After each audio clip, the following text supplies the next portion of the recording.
What's going on, guys? It's Cliffy here. Today we are actually in the middle of a 5-match test series against South Africa, but we are here today playing some domestic cricket for Tassie against New South Wales, and we put a pretty good total on the board, 289 for 2. That was on the back of unbeaten tons from both Alex Doolan and Ed Cowan. They put on a massive partnership. I think it was about 240 odd that they put on for the third wicket, and we just went away from there. So hopefully we can go and pick up some wickets in this form of the game. It is nice being back playing domestic cricket, obviously where it all started, and I was actually hoping to get a bat as well and do a bat and a bowl, but just absolutely impressive batting from both of those two. And that's going to be at LBW. Hampton, I don't know what you're doing there, son, but you've just missed one. It's clipped the top of the pad, and that is going on probably to hit the top of leg stump. No point reviewing, just walk off, son. There we go. So just like that, the in-swing skills up as well. That's what we like to see. And a lot of left-handers in this New South Wales side, which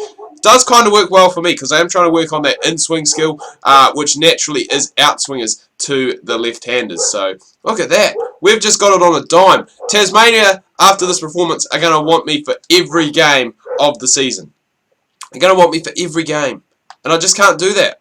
As I said, I'm in the middle of a 5-match test series against South Africa. I don't know how I've managed to find the time to go and fly over to Australia and somehow play in this game, but we have, and I thought it would be a nice wee way, just to break up the series. Obviously, people have said internationals are good, but doing test matches can get a little bit boring. It's basically just standing there bowling, putting it in the same spot. You don't really go and pick up bulk wickets like you are used to, but that's alright. We're doing well. We've got 2 new guys in. I think Hilford House picked up Madison down the other end. So now 3 for 73, New South Wales are. So they're going good when it comes to runs. Required run rate's still over 6, which is, it is fairly considerable. But all it's going to take is a good wee partnership. I mean, look at what Doolan and Cowan did. They were just absolutely impressive. But it is those wickets in hand that is a little bit concerning. Saying that, though, this New South Wales side does bat deep, so they won't be too concerned about that. I think Trent Copeland at 7 and Steve O'Keefe. I was going to say Sean O'Keefe. Steve O'Keefe, I think, at 8. So still plenty of batting left to come. Would be nice if we could go and pick up one of these. Would be nice if we could pick up one of these batsmen. I think Ben Rohrer had, I think he had 100 in a Shield game. I think it was last week now, but I think he picked up 100 for New South Wales to win them the game. I think, can't remember, but I'm pretty sure he did score 100. I think they were chasing. They weren't chasing many, or maybe it was someone else. Maybe it was an opener. I can't remember. I remember looking at the scorecard. Maybe Rohrer scored in the first innings. I think there was an opener who scored in the second innings. I think the team needed 15 to win. He needed 16 for his century, and he ended up getting a century. I can't remember who it was. Maybe Patterson? Curtis Patterson, possibly?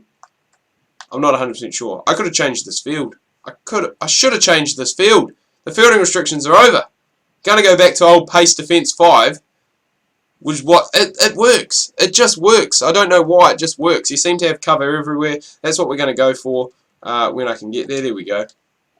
I don't know why, it just seems to work. It just seems to work. You've got that guy obviously at fine leg. You've got your third man. You've got your guy down the ground who's going to catch your aerial shots. And I think you've got a guy out at, is it deep? Yeah, you've got a guy out at deep extra cover, I think. You've got a deep cover. Deep third man, a fine leg, and obviously a long on.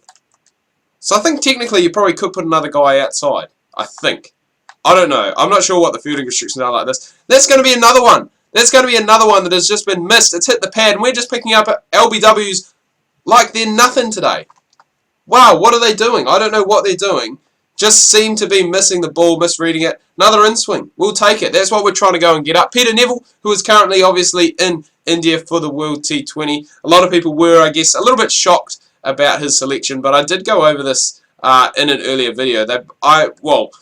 I don't know because I'm not the selectors, but I'm pretty sure the gist of it was that Peter Neville was selected, one, because of the strength, obviously, of the Australian all-rounders and how deep they can bat. Obviously, you've got Maxwell, you've got Faulkner, you've got Mitchell Marsh, you've got John Hastings, who's not too bad with the bat either.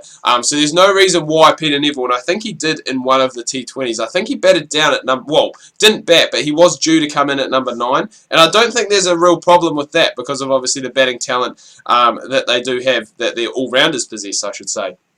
And I think one of the main reasons he was selected was going and playing on the subcontinent, playing in India. There are going to be slow and low pitches, and they really want to go and try and make the most of those half chances. Those half chances that come your way, they think Peter Neville will be the guy that can go and turn it into a chance because his glove work, I think, is superior. There's a lot of people who say that Chris Hartley's glove work is probably the best going around in the country, but I think Peter Neville is probably the best wicket-keeper batsman going around.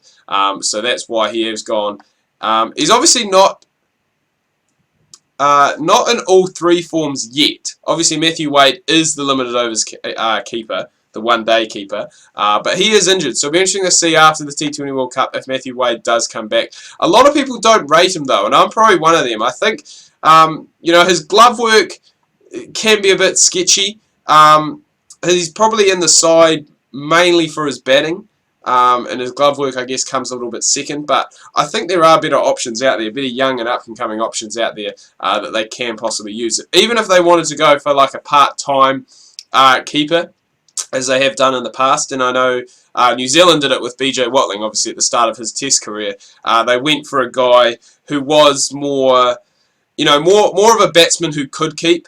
And BJ Watling has developed into a very good keeper. The amount of times he's taken, I think, 9 dismissals. I can't remember. It can't be in an innings. It must be in a match. But he's taken 9-10 dismissals quite often in a match. So, they could go for someone, someone like Peter Handscomb. Bring me back into bowl. I'm the captain.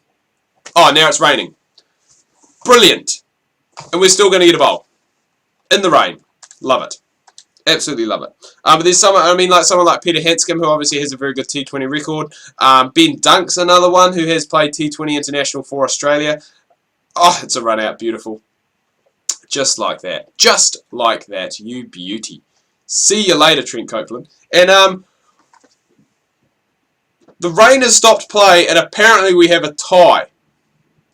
Please tell me how on the Duckworth-Lewis system, when New South Wales have 8 overs left to go, still 90 runs left to get, and only 4 wickets in the bag, how they tie on the Duckworth-Lewis. I do not understand how that works. But anyway, guys, we are going to wrap things up here. Do hope you've enjoyed this video. If you have, please remember to leave a like. If you are new, please do subscribe. Make sure you check out my Facebook and Twitter links that can be found down below in the description. Hope you guys have had an awesome weekend. Make sure you tune in tomorrow. We've got some more FIFA 16 Phoenix Career Mode coming your guys' way. Make sure you do not miss that.